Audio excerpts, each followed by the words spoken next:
ಪರೀಕ್ಷಿಸಿ ಸಂಪೂರ್ಣ ತಿಳ್ಕೊಂಡಿದ್ದಿ. ನನ್ನ ಆಲೋಚನೆಯೆಲ್ಲ ಬಲ್ಲವನಾಗಿರುತ್ತಿ. ನನ್ನನ್ನು ಪರೀಕ್ಷಿಸಿ ಸಂಪೂರ್ಣ ತಿಳ್ಕೊಂಡಿದ್ದಿ. ನನ್ನ ಆಲೋಚನೆಯೆಲ್ಲ ಬಲ್ಲವನಾಗಿರುತ್ತಿ. ನಾನಿನ್ನ ಆತ್ಮಕ್ಕೆ ತಪ್ಪಿಸಿಕೊಳ್ಳಲು ಎಲ್ಲಿಗೆ ಹೋಗಲಿ? ನಾನಿನ್ನ ಕಣ್ಣಿಗೆ ಮರೆಯಾಗುವಂತೆ ಎಲ್ಲಿಗೆ ಓಡಲಿ? ಮೇಲಕ್ಕೆ ಏರಿ ಹೋದರು ಅಲ್ಲಿಯೂ ನೀನಿರುತ್ತಿ. ಪಾತಾಳಕ್ಕಿಳಿದು ಮರೆಯಾದರು ಅಲ್ಲಿಯೂ ನೀನಿರುತ್ತಿ. ನನ್ನನ್ನು ಪರೀಕ್ಷಿಸಿ ಸಂಪೂರ್ಣ ತಿಳ್ಕೊಂಡಿದ್ದಿ. ನನ್ನ ಆಲೋಚನೆಯೆಲ್ಲ ಬಲ್ಲವನಾಗಿರುತ್ತಿ.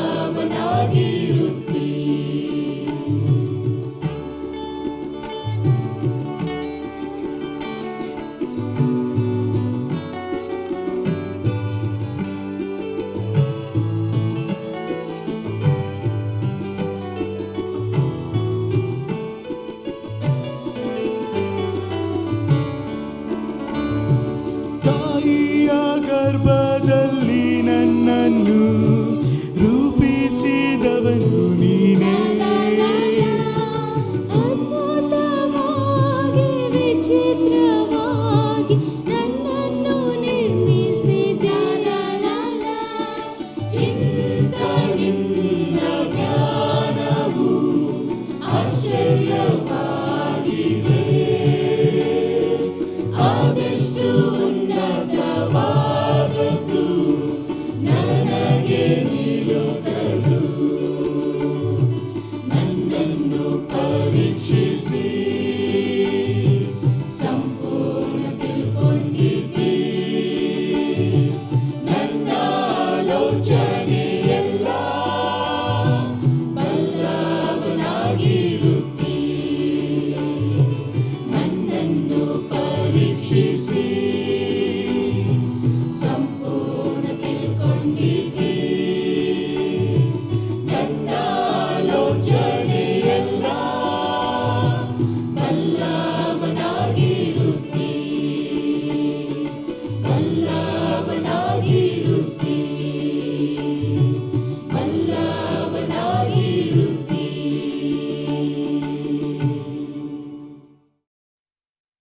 ಪ್ರಭು ಕ್ರಿಸ್ತನಲ್ಲಿ ಆತ್ಮೀಯ ದೇವಜನರೇ, ಯೇಸು ಸ್ವಾಮಿಯವರ ಪವಿತ್ರ ನಾಮದಲ್ಲಿ ಹೋಪ್ ಟಿವಿ ಇಂಡಿಯಾದ ಮೂಲಕವಾಗಿ ದೇವರ ಸಂದೇಶವನ್ನು ಕೇಳೋದಕ್ಕೆ ನಿಮ್ಮೆಲ್ಲರನ್ನ ಪ್ರೀತಿಯಿಂದ ಸ್ವಾಗತಿಸುತ್ತೇನೆ.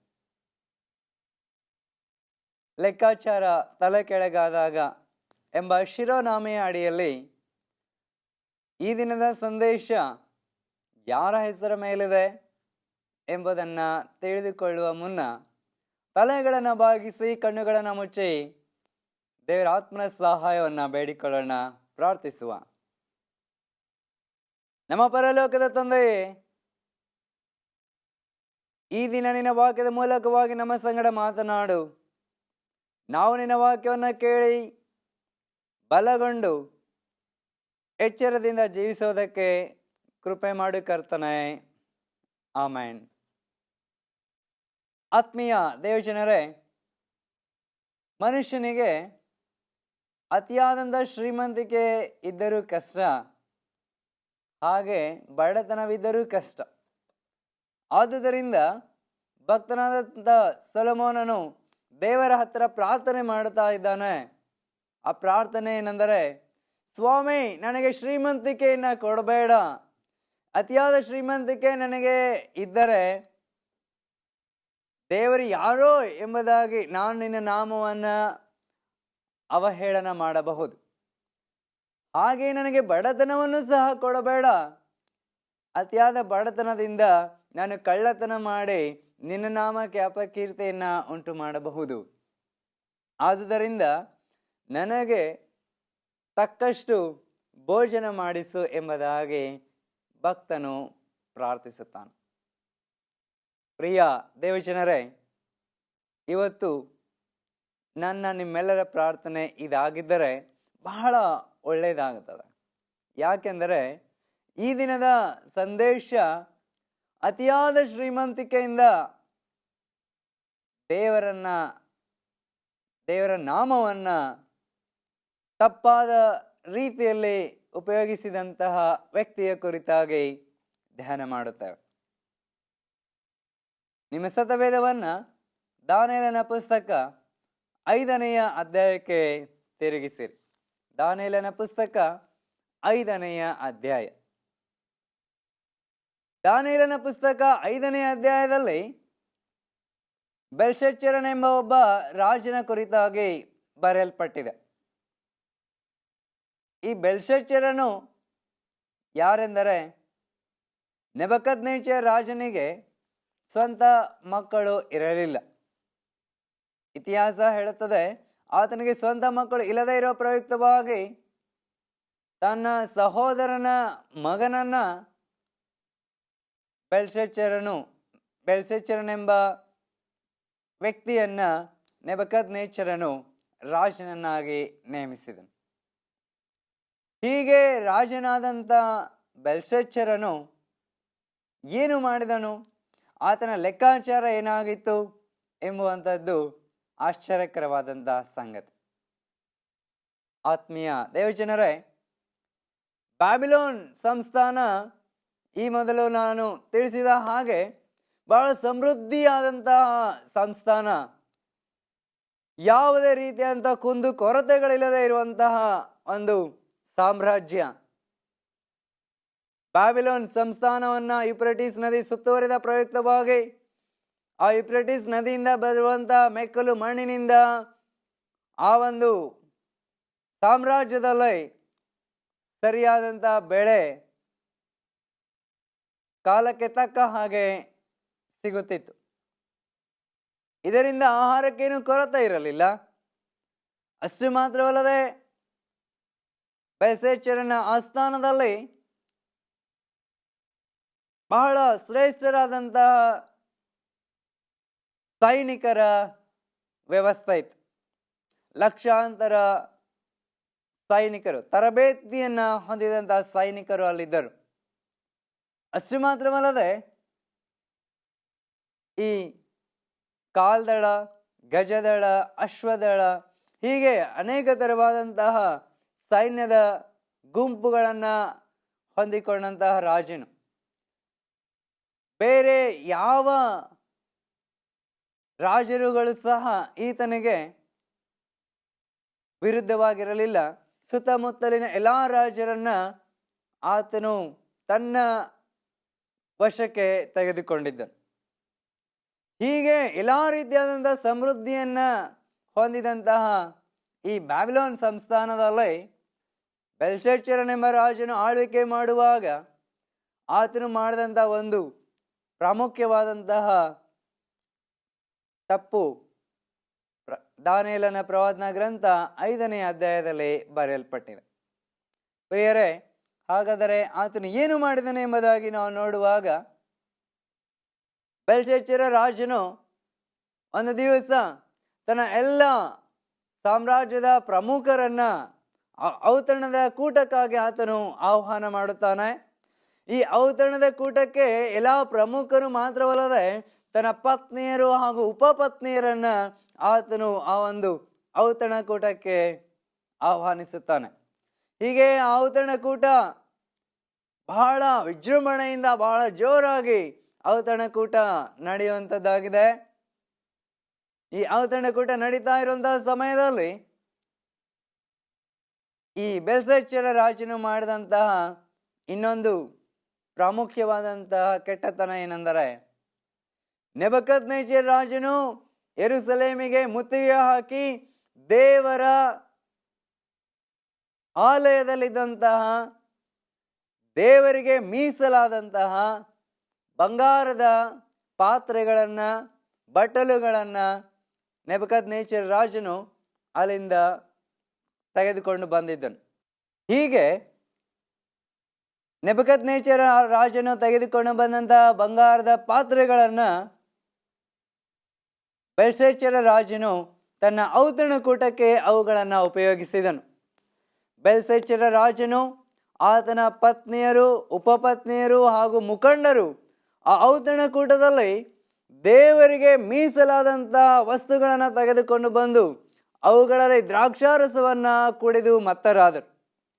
ಹೀಗೆ ದ್ರಾಕ್ಷಾರಸವನ್ನು ಕುಡಿದು ಮತ್ತರಾದಂಥ ಇವರು ಬೆಳ್ಳಿ, ಬಂಗಾರ, ಮರ, ಕಲ್ಲು, ಕಬ್ಬಿಣಗಳಿಂದ ಮಾಡಿದಂತಹ ವಿಗ್ರಹಗಳನ್ನು ಆರಾಧಿಸಿದರು ಎಂಬುದಾಗಿ ವಾಕ್ಯದಲ್ಲಿ ಬರೆಯಲ್ಪಟ್ಟಿದೆ. ಹೀಗೆ ಆರಾಧಿಸುವಂತಹ ಸಮಯದಲ್ಲಿ ಇದ್ದಕ್ಕಿದ್ದ ಹಾಗೆ ಬೆಲ್ಶಚ್ಚರನಿಗೆ ಒಂದು ಆಶ್ಚರ್ಯ ಅಲ್ಲಿ ಕಾದಿತ್ತು ಪ್ರಿಯರೇ. ಅದು ಭಯಂಕರವಾದಂಥ ಆಶ್ಚರ್ಯ. ಅದು ಬೆಲ್ಶಚ್ಚರನ ರಾಜನ ಅಂತಿಮ ದಿವಸವನ್ನು ಸೂಚಿಸುವಂತಹ ಒಂದು ಆಶ್ಚರ್ಯ. ಹಾಗಾದರೆ ಆ ಆಶ್ಚರ್ಯಕರವಾದಂಥ ಸಂಗತಿ ಏನೆಂದರೆ,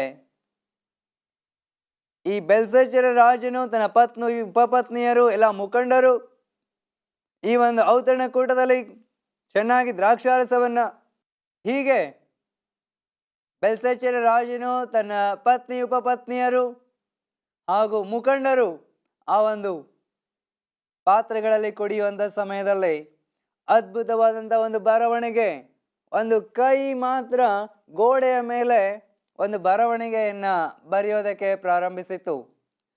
ಇದನ್ನು ನೋಡಿದಂಥ ರಾಜನಿಗೆ ಬಹಳಷ್ಟು ಆಶ್ಚರ್ಯ. ಆತನು ಇದನ್ನು ನೋಡುವಾಗ ತನ್ನ ಮನಸ್ಸಿನಲ್ಲಿ ಕಳವಳಗೊಂಡನು. ಅಷ್ಟು ಮಾತ್ರವಲ್ಲದೆ ಆತನ ಕಾಲುಗಳು ನಡುಗೋದಕ್ಕೆ ಪ್ರಾರಂಭಿಸಿದವು. ಇದೇನಿರಬಹುದು ಎಂಬುದಾಗಿ ಆತನು ಬಹಳಷ್ಟು ವ್ಯಥೆಗೊಂಡನು. ಆ ಬರವಣಿಗೆಯನ್ನ ಓದಿ ಅದರ ಅರ್ಥವನ್ನು ತಿಳಿಸುವುದಕ್ಕೆ ಆತನು ತನ್ನ ಸಾಮ್ರಾಜ್ಯದಲ್ಲಿದ್ದಂಥ ಎಲ್ಲ ಪಂಡಿತರನ್ನ, ಶಾಸ್ತ್ರಿಗಳನ್ನ, ಶಾಕುನದವರನ್ನ, ಜೋಯಿಸರನ್ನ ಕರೆಯಿಸುವಾಗ ಯಾರಿಂದಲೂ ಸಹ ಆ ಬರವಣಿಗೆಯನ್ನು ಓದೋದಕ್ಕಾಗಲಿ ಅದರ ಅರ್ಥವನ್ನ ಬಿಡಿಸೋದಕ್ಕಾಗಲಿ ಆಗದೆ ಹೋಯಿತು ಪ್ರಿಯರು.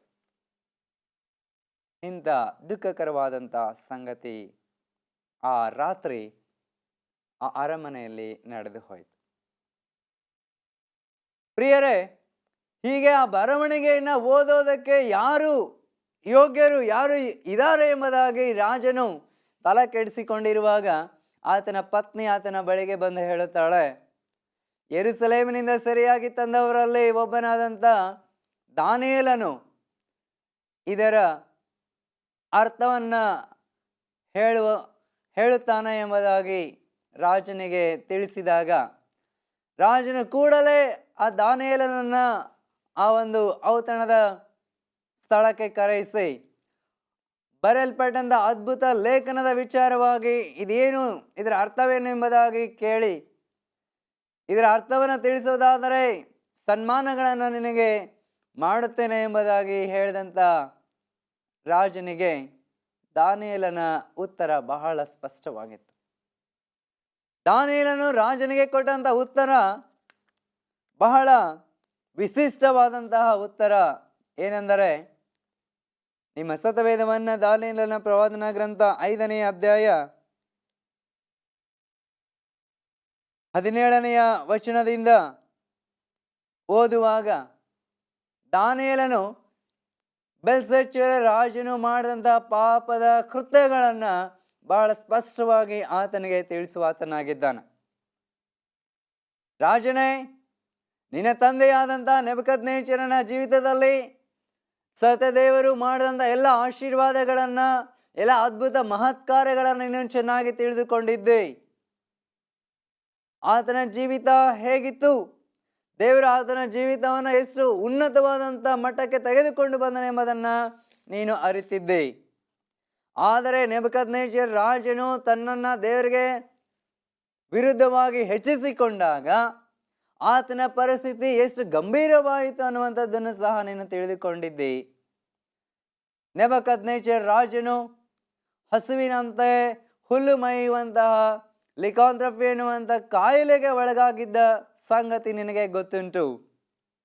ಯಾವಾಗ ನೆಬೂಕದ್ನೆಚ್ಚರ್ ರಾಜನು ತನ್ನ ಪಾಪಕ್ಕೆ ಪಶ್ಚಾತ್ತಾಪ ಪಟ್ಟು ದೇವರ ಕಡೆಗೆ ತಿರುಗಿಕೊಂಡನೋ ಆಗ ದೇವರು ಆತನನ್ನ ಪುನಃ ಆಶೀರ್ವದಿಸಿ ಮೊದಲಿನ ಸ್ಥಾನವನ್ನು ಆತನಿಗೆ ಕೊಟ್ಟಂತ ಸಂಗತಿ ನಿನಗೆ ಗೊತ್ತುಂಟು. ಹೀಗೆ ನೆಬೂಕದ್ನೆಚ್ಚರನ ಜೀವಿತದಲ್ಲಿ ದೇವರು ಮಾಡಿದ ಎಲ್ಲ ಆಶೀರ್ವಾದಗಳನ್ನು ನೀನು ತಿಳಿದವನಾಗಿದ್ದಿ ಹಾಗೂ ಸತ್ಯ ದೇವರು ಯೆಹೋವನು ಎಂಬುದನ್ನು ನೀನು ಅರಿತುಕೊಂಡಿದ್ದೆ. ಆದಾಗ್ಯೂ ನಿನಗೆ ಬುದ್ಧಿ ಬರಲಿಲ್ಲ, ನೀನು ದೇವರ ಕಡೆಗೆ ತಿರುಗಿಕೊಳ್ಳಲಿಲ್ಲವಲ್ಲ. ಈ ಔತಣ ಕೂಟವನ್ನು ಏರ್ಪಡಿಸಿ ನೀನು, ನಿನ್ನ ಪತ್ನಿ, ಉಪಪತ್ನಿಯರು, ಎಲ್ಲ ಪ್ರಮುಖರು ಸೇರಿ ದೇವರಿಗೆ ಮೀಸಲಾದಂಥ ದೇವರ ವಸ್ತುಗಳನ್ನು ಈ ಕೆಟ್ಟ ಕಾರ್ಯಕ್ಕೆ ನೀವು ಉಪಯೋಗಿಸಿದ್ದೀರಿ. ಹೀಗಿರೋದರಿಂದ ಬರೆದಂಥ ಬರವಣಿಗೆ ಇದೆ, ಮೆನೆ ಮೆನೆ ತೆಕಲ್ ಉಪರ್ಸಿನ್. ಮೆನೆ ಮೆನೆ ತೆಕಲ್ ಉಪರ್ಸಿನ್ ಅಂದರೆ ಇದರ ಅರ್ಥವೇನೆಂಬುದಾಗಿ ಆ ರಾಜನಿಗೆ ದಾನಿಯೇಲನು ತಿಳಿಸುತ್ತಾ ಇದ್ದಾನೆ. ಮೆನೆ ಮೆನೆ ಎಂದರೆ ದೇವರು ನಿನ್ನ ಆಳ್ವಿಕೆಯ ಲೆಕ್ಕವನ್ನು ಕೊನೆಗಾಣಿಸಿದ್ದಾನೆ. ತೆಕಲ್ ಉಪರ್ಸಿನ್ ಎಂಬುದಾಗಿ ಹೇಳುವಾಗ ನೀನು ತಕ್ಕಡಿಯಲ್ಲಿ ತೂಗಲ್ಪಟ್ಟು ಕಡಿಮೆಯಾಗಿ ಕಂಡು ಬಂದಿದ್ದಿ. ಆದುದರಿಂದ ದೇವರು ನಿನ್ನಿಂದ ಈ ಸಾಮ್ರಾಜ್ಯವನ್ನು ತೆಗೆದು ಬೇರೊಬ್ಬನಿಗೆ ಕೊಡುತ್ತಾನೆ ಎಂಬುದಾಗಿ ದಾನಿಯೇಲನು ಆ ಆ ಬರವಣಿಗೆಯ ಅರ್ಥವನ್ನ ರಾಜನಿಗೆ ತಿಳಿಸಿದ. ಹೀಗೆ ಬೆಲ್ಶಚ್ಚರ ರಾಜನು ಆ ಬರವಣಿಗೆಯ ಅರ್ಥವನ್ನು ತಿಳಿದುಕೊಂಡ ಮೇಲೆ ತಾನು ಮಾತು ಕೊಟ್ಟ ಪ್ರಕಾರ ದಾನಿಯೇಲನಿಗೆ ಸನ್ಮಾನವನ್ನ ಮಾಡಿದನು. ಆದರೆ ಅದೇ ದಿವಸ ಅದೇ ರಾತ್ರಿಯ ವೇಳೆಯಲ್ಲಿ ಆ ಬೆಲ್ಶಚ್ಚರ ರಾಜನು ಕೊಲ್ಲಲ್ಪಟ್ಟನೆಂಬುದಾಗಿ ನೋಡುತ್ತಾರೆ. ಪ್ರಿಯರೇ, ದಾನಿಯೇಲ 5ನೇ ಅಧ್ಯಾಯವನ್ನು ಓದುವಾಗ ದಾರ್ಯಾವೇಶನ ಎಂಬ ರಾಜನು ಆ ರಾತ್ರಿ ಈ ಒಂದು ಬ್ಯಾಬಿಲೋನ್ ಸಂಸ್ಥಾನಕ್ಕೆ ಮುತ್ತಿಗೆ ಹಾಕಿ ಕುಡಿದು ಮತ್ತನಾಗಿದ್ದಂಥ ಬೆಲ್ಶಚ್ಚರ ರಾಜನನ್ನ ಹಿಡಿದು ಆತನನ್ನ ಕೊಂದು ಅದೇ ರಾತ್ರಿಯಲ್ಲಿ ದಾರ್ಯಾವೇಶನು ರಾಜನಾದನು. ಬೆಲ್ಶಚ್ಚರನ ಲೆಕ್ಕಾಚಾರ ತಲೆ ಕೆಳಗಾಯಿತು. ಪ್ರಿಯರು, ನೆನೆಸಿಕೊಂಡಿದ್ದ ಯಾವುದೇ ತೊಂದರೆಗಳಿಲ್ಲ, ಎಲ್ಲ ರೀತಿಯಲ್ಲಿ ನಮಗೆ ಸುರಕ್ಷಿತ ಇದೆ ಎಂಬುದಾಗಿ ಆತನು ಭಾವಿಸಿದ್ದನು. ಆದರೆ ಆತನ ಆಲೋಚನೆ ನೆರವೇರಲಿಲ್ಲ, ಆತನ ಉದ್ದೇಶ ನೆರವೇರಲಿಲ್ಲ. ಆತನು ಸುಪ್ಪತ್ತಿಗೆಯಲ್ಲಿ ಮೆರೆದಾಡುವಾಗ, ಸುಖದ ಸುಪ್ಪತ್ತಿಗೆಯಲ್ಲಿ ಮೆರೆದಾಡುತ್ತಾ ಆತನು ಸತ್ತ ದೇವರನ್ನ ಅವಹೇಳನ ಮಾಡಿ ದೇವರಿಗೆ ಮೀಸಲಾದ ವಸ್ತುಗಳನ್ನ ಆತನು ಈ ಭಯಂಕರವಾದಂತಹ ಮೋಸವಾದಂತಹ ಕೃತ್ಯಕ್ಕೆ ಉಪಯೋಗಿಸಿದ ಪ್ರಯುಕ್ತವಾಗಿ ಪ್ರಿಯರೇ, ಆತನು ಅದೇ ರಾತ್ರಿಯಲ್ಲಿ ದೇವರ ನ್ಯಾಯ ತೀರ್ಪಿಗೆ ಒಳಗಾದ. ಪ್ರಿಯ ದೇವಜನರೇ, ಬೆಲ್ಶಚ್ಚರ ರಾಜನ ಯೋಜನೆಗಳು ಅದೇ ರಾತ್ರಿ ಕೊನೆಗೊಂಡಿತು. ಈ ಮೂಲಕವಾಗಿ ನಾವು ತಿಳಿದುಕೊಳ್ಳೋದೇನೆಂದರೆ, ಈ ಲೋಕದಲ್ಲಿ ನಾವು ಜೀವಿಸುವಾಗ ಭಕ್ತನಾದಂಥ ಪ್ರಸಂಗಿಯು ಹೀಗೆ ಬರೆಯುತ್ತಾನೆ, ಸುಗಂಧ ತೈಲಕ್ಕಿಂತ ಒಳ್ಳೆಯ ಹೆಸರು ಉತ್ತಮ. ಔತಣದ ಮನೆಗೆ ಹೋಗೋದಕ್ಕಿಂತ ಮರಣ ದುಃಖದ ಮನೆಗೆ ಹೋಗೋದು ಲೇಸು. ಯಾಕೆಂದರೆ ಅದರಿಂದ ಜ್ಞಾನಿಯು ಇನ್ನೂ ಹೆಚ್ಚಿನ ಜ್ಞಾನವನ್ನ ಪಡೆದುಕೊಳ್ಳುತ್ತಾನೆ ಎಂಬುದಾಗಿ. ಹೌದು ಪ್ರಿಯರ, ಔತಣದ ಮನೆಯಲ್ಲಿ ಬರೀ ಲೌಕಿಕವಾದಂಥ ವಿಚಾರಗಳು, ಲೌಕಿಕವಾದಂತಹ ನಶ್ವರವಾಗುವಂತಹ ನಶಿಸಿ ಹೋಗುವಂತಹ ಭಾವನೆಗಳು ತುಂಬಿಕೊಳ್ಳುತ್ತದೆ. ಆದರೆ ಮರಣ ದುಃಖದ ಮನೆಗೆ ಹೋಗುವಾಗ ಮನುಷ್ಯನ ಜೀವಿತ ಏನಾಗಿದೆ ಎಂಬ ಸ್ಪಷ್ಟ ಆಲೋಚನೆ ಅಲ್ಲಿ ಸಿಕ್ಕುವಂಥದ್ದಾಗಿದೆ. ಪ್ರಿಯ ದೇವಜನರೇ, ಮರಣ ದುಃಖದ ಮನೆಗೆ ಹೋಗುವಾಗ ಒಂದು ದಿವಸ ನಾನು ಸಹ ಈ ಒಂದು ಸ್ಥಿತಿಗೆ ಬರುತ್ತೇನೆ, ಮರಣ ಎಂಬುದು ಪ್ರತಿಯೊಬ್ಬರಿಗೂ ಕಟ್ಟಿಟ್ಟ ಬುತ್ತಿ, ಈ ಮರಣವನ್ನ ನಾನು ಅನುಭವಿಸಬೇಕು ಎಂಬ ಸ್ಪಷ್ಟ ಆಲೋಚನೆ ಅಲ್ಲಿ ನಮಗೆ ಸಿಕ್ಕುವಂಥದ್ದಾಗಿದೆ. ಆತ್ಮೀಯ ದೇವಜನರೇ, ಮರಣದ ಮನೆಗೆ ಹೋಗುವಾಗ ನಾವು ಈ ಲೋಕದಲ್ಲಿ ಸಂಪಾದಿಸಿದಂಥ ಪ್ರತಿಯೊಂದೊಂದು ವಸ್ತುಗಳನ್ನು, ಬೆಳ್ಳಿ ಬಂಗಾರ, ಆಸ್ತಿ, ಐಶ್ವರ್ಯ, ಸಂಪತ್ತು, ಕೀರ್ತಿ ಎಲ್ಲವನ್ನ ನಾವು ಬಿಟ್ಟು ಹೋಗಬೇಕೆಂಬ ಸ್ಪಷ್ಟ ಆಲೋಚನೆ ನಮಗೆ ಸಿಗುವಂಥದ್ದಾಗಿದೆ. ಇತಿಹಾಸದಲ್ಲಿ ಅಲೆಕ್ಸಾಂಡರ್ನ ಜೀವಿತವನ್ನ ಆಲೋಚಿಸುವಾಗ ಇಡೀ ಲೋಕವನ್ನೇ ಸಂಪಾದನೆ ಮಾಡಬೇಕೆಂಬ ಅಲೆಕ್ಸಾಂಡರನ ಆಲೋಚನೆ ಅದು ಬಹಳ ಸ್ಪಷ್ಟವಾದಂಥ ಆಲೋಚನೆ ಆಗಿದ್ದು, ಅವನು ತನ್ನ ಆಲೋಚನೆ ಪ್ರಕಾರ ಇಡೀ ಲೋಕವನ್ನು ಸಂಪಾದನೆ ಮಾಡೋದಕ್ಕಾಗಿ ತನ್ನ ಸೈನ್ಯವನ್ನು ತೆಗೆದುಕೊಂಡು ಅನೇಕ ಸ್ಥಳಗಳನ್ನು, ಅನೇಕ ಪಟ್ಟಣಗಳನ್ನು, ಅನೇಕ ಸಾಮ್ರಾಜ್ಯಗಳನ್ನು ಆತನು ಮುತ್ತಿದನು. ಹಾಗೂ ಹೋದ ಕಡೆಯಲ್ಲೆಲ್ಲ ಆತನು ಹೆಚ್ಚಾಗಿ ಜಯವನ್ನೇ ಕಂಡನು. ಆದರೆ ಆತನ ಅಂತ್ಯಸ್ಥಿತಿ ಏನಾಗಿತ್ತು ಪ್ರಿಯರೇ? ಆತನು ತಾನು ಬಿಟ್ಟು ಬಂದಂಥ ಸ್ಥಳವನ್ನು ಪುನಃ ಜೀವಂತವಾಗಿ ಆತನು ಕಾಣೋದಕ್ಕೆ ಸಾಧ್ಯವಾಗಲಿಲ್ಲ. ಲೋಕವನ್ನೇ ಸಂಪಾದನೆ ಮಾಡಬೇಕೆಂಬ ಆತನ ಆಲೋಚನೆ ಆತನ ಜೀವಿತದಲ್ಲಿ ಮುಳ್ಳಾಯಿತು ಎಂಬುದಾಗಿ ನಾವು ನೋಡುತ್ತೇವೆ. ಅಲೆಕ್ಸಾಂಡರನು ಹೀಗೆ ಆತನ ಲೋಕವನ್ನೆಲ್ಲ ಸಂಪಾದನೆ ಮಾಡೋದಕ್ಕೆ ಪ್ರಯಾಸ ಪಟ್ಟನು. ಆದರೆ ಭಯಂಕರವಾದಂಥ ಕಾಯಿಲೆಗೆ ಒಳಗಾಗಿ ಸತ್ತನು. ಆತನು ಸಾಯುವಾಗ ಆತನು ಏನನ್ನೂ ಸಹ ತೆಗೆದುಕೊಂಡು ಹೋಗಲಿಲ್ಲ ಪ್ರಿಯರೇ. ಆತನು ಬೆತ್ತಲೆಯಾಗಿ ಈ ಭೂಮಿಗೆ ಬಂದನು, ಹಾಗೆ ಆತನು ಹೊರಟು ಹೋದನು. ಆದರೆ ಲೋಕದಲ್ಲಿ ಆತನು ಏನನ್ನೂ ಸಹ ತೆಗೆದುಕೊಂಡು ಹೋಗಲಿಲ್ಲ. ದೇವರ ವಾಕ್ಯವು ಬಹಳ ಸ್ಪಷ್ಟವಾಗಿ ಹೇಳುತ್ತದೆ, ಒಬ್ಬ ಮನುಷ್ಯನ ಲೋಕವನ್ನೆಲ್ಲ ಸಂಪಾದನೆ ಮಾಡಿ ತನ್ನ ಪ್ರಾಣ ನಷ್ಟಪಟ್ಟರೆ ಪ್ರಯೋಜನವೇನು? ಅದರಿಂದ ಅವನಿಗೆ ಏನು ಲಾಭ ಎಂಬುದಾಗಿ ದೇವರ ವಾಕ್ಯ ನಮ್ಮನ್ನು ಕೇಳುವಂಥದ್ದಾಗಿದೆ. ಪ್ರಿಯರೇ, ಸ್ವಾಮಿ ನಮ್ಮನ್ನು ಕೇಳುವಾಗ ನಿಮ್ಮ ಉತ್ತರ ಏನಾಗಿದೆ? ನಿಜವಲ್ಲವೇ? ಈ ಲೋಕದಲ್ಲಿ ಏನೆಲ್ಲ ಸಂಪಾದನೆ ಮಾಡಿ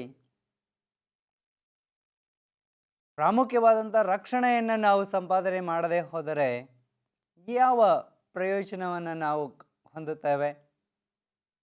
ಪ್ರಿಯ ಸಭಿಕರೇ, ದೇವರು ಈ ಲೋಕದಲ್ಲಿ ನಮ್ಮನ್ನು ಸೃಷ್ಟಿ ಮಾಡಿದಂತಹ ಉದ್ದೇಶ ನಾವು ಆತನನ್ನು ಘನಪಡಿಸಬೇಕು, ಆತನನ್ನು ಮಹಿಮೆ ಪಡಿಸಬೇಕು ಎಂಬ ಉದ್ದೇಶ. ಆದರೆ ಇದನ್ನೇ ನಾವು ಮಾಡದೆ ಈ ಲೋಕದಲ್ಲಿ ನಮ್ಮ ಮನಸ್ಸಿಗೆ ಬಂದ ಹಾಗೆ ನಮ್ಮ ದಿನಗಳನ್ನು, ನಮ್ಮ ಆಯುಷ್ಯವನ್ನು ವ್ಯರ್ಥವಾಗಿ ಕಳೆಯೋದ್ರಿಂದ ಏನು ಪ್ರಯೋಜನ? ಈ ಲೋಕವನ್ನು ಸಂಪಾದನೆ ಮಾಡೋದಕ್ಕಾಗಿ ಎಷ್ಟೆಲ್ಲ ಪ್ರಯಾಸಗಳನ್ನು, ಸಮಯವನ್ನು, ನಮ್ಮ ಆರೋಗ್ಯವನ್ನು, ನಮ್ಮ ಶಕ್ತಿಯನ್ನು ನಾವು ವ್ಯಯ ಮಾಡುತ್ತೇವೆ. ಆದರೆ ಪರಲೋಕ ರಾಜ್ಯವನ್ನು ಹೊಂದೋದಕ್ಕಾಗಿ ಯಾವ ಪ್ರಯತ್ನವನ್ನು ನಾವು ಮಾಡುತ್ತಾ ಇದ್ದೇವೆ? ಆದುದರಿಂದ ಇಲ್ಲಿ ದಾನಿಯೇಲ 5ನೇ ಅಧ್ಯಾಯದಲ್ಲಿ ಭಕ್ತನಾದಂಥ ದಾನಿಯೇಲನು ಬೆಲ್ಶಚ್ಚರ ರಾಜನಿಗೆ ಹೇಳಿದಂಥ ಬುದ್ಧಿವಾದಗಳನ್ನು ಇವತ್ತು ನೀವು ಅಂಗೀಕರಿಸಿಕೊಂಡು ಈ ಬುದ್ಧಿವಾದಗಳನ್ನು ನಮ್ಮ ಮನಸ್ಸಿನಲ್ಲಿ ಇಟ್ಟುಕೊಂಡು ನಾವು ನಡೆಯೋದಾದರೆ ಖಂಡಿತವಾಗಿಯೂ ನಾವು ಆಶೀರ್ವಾದವನ್ನು ಹೊಂದಿಕೊಳ್ಳುತ್ತೇವೆ. ನಿಮ್ಮ ಸತ್ಯವೇದವನ್ನು ದಾನಿಯೇಲ 5ನೇ ಅಧ್ಯಾಯ ವಚನ 22 ಹಾಗೂ 23ಕ್ಕೆ ತಿರುಗಿಸುವುದಾದರೆ ಅಲ್ಲಿ ಈ ರೀತಿಯಾಗಿ ಹೇಳುತ್ತದೆ, ಬೆಲ್ಶಚ್ಚರನೇ, ಅವನ ಮಗನಾದ ನೀನು ಇದನ್ನೆಲ್ಲ ತಿಳಿದುಕೊಂಡರೂ ನಿನ್ನ ಮನಸ್ಸನ್ನು ತಗ್ಗಿಸಿಕೊಳ್ಳಲಿಲ್ಲ. ಪರಲೋಕದೊಡೆಯನಿಗೆ ವಿರುದ್ಧವಾಗಿ ನಿನ್ನನ್ನು ಹೆಚ್ಚಿಸಿಕೊಂಡೆ. ಆತನ ಆಲಯದ ಪಾತ್ರೆಗಳನ್ನು ಸನ್ನಿಧಿಗೆ ತಂದರಲ್ಲ. ನೀನು ನಿನ್ನ ರಾಜ್ಯದ ಮುಖಂಡರು ಮತ್ತು ಪತ್ನಿ ಉಪಪತ್ನಿಯರು ಸಂಗಡ ಅವುಗಳಲ್ಲಿ ದ್ರಾಕ್ಷಾರಸವನ್ನು ಕುಡಿದು ಬುದ್ಧಿ, ಕಣ್ಣು, ಕಿವಿ ಇಲ್ಲದ ಬೆಳ್ಳಿ, ಬಂಗಾರ, ತಾಮ್ರ, ಕಬ್ಬಿಣ, ಮರ, ಕಲ್ಲುಗಳ ದೇವರುಗಳನ್ನು ಸ್ತುತಿಸಿದ್ದೆ. ಆದರೆ ನಿನ್ನ ಪ್ರಾಣವು ಯಾರ ಕೈಯಲ್ಲಿದೆಯೋ, ನಿನ್ನ ಸ್ಥಿತಿಗತಿಗಳು ಯಾರ ಅಧೀನವೋ ಆ ದೇವರನ್ನು ಘನಪಡಿಸಲೇ ಇಲ್ಲ ಎಂಬುವಂಥದ್ದು. ಪ್ರಿಯ ದೇವಚನರೇ, ಇದು ತಾನೇ ನಾನು ನೀವು ಮಾಡಬೇಕಾಗಿರುವಂಥದ್ದು. ನಮ್ಮ ಪ್ರಾಣವು ಯಾರ ಅಧೀನವೋ ಆ ದೇವರನ್ನು ಸ್ತುತಿಸೋದಕ್ಕೆ ಪ್ರಯಾಸ ಪಡೋಣ. ಹಾಗಾಗಲಿಕ್ಕೆ ದೇವರು ಕೃಪೆ ಮಾಡಲಿ. ದೇವರು ಈ ವಾಕ್ಯವನ್ನು ನಮ್ಮ ಆತ್ಮಿಕ ಲಾಭಕ್ಕಾಗಿ ಆಶೀರ್ವದಿಸಲಿ. ಪ್ರಾರ್ಥಿಸುವ. ನಮ್ಮ ಪರಲೋಕದ ತಂದೆಯೇ, ನಿನ್ನ ವಾಕ್ಯವನ್ನು ಕೇಳಿದ್ದೇವೆ. ಬೆಲ್ಶಚ್ಚರನ ಮೂಲಕವಾಗಿ ಬಂದಂಥ ಸಂದೇಶಕ್ಕಾಗಿ ಸ್ತೋತ್ರ. ಅದರಂತೆ ನಡೆದುಕೊಳ್ಳಲು ಸಹಾಯ ಮಾಡು. ಆಮೆನ್. ಆತ್ಮೀಯ ದೇವಚನರೇ, ಹೋಪ್ ಟಿವಿ ಇಂಡಿಯಾದ ಮೂಲಕ ದೇವರ ವಾಕ್ಯವನ್ನು ಕೇಳುವಂಥ ನೀವು ಇನ್ನು ಮುಂದಿನ ಸಂದೇಶಗಳಿಗಾಗಿ ಎದುರು ನೋಡುತ್ತಾ ಇರಿ. ದೇವರು ನಿಮ್ಮನ್ನು ಆಶೀರ್ವದಿಸಲಿ. ಆಮೆನ್.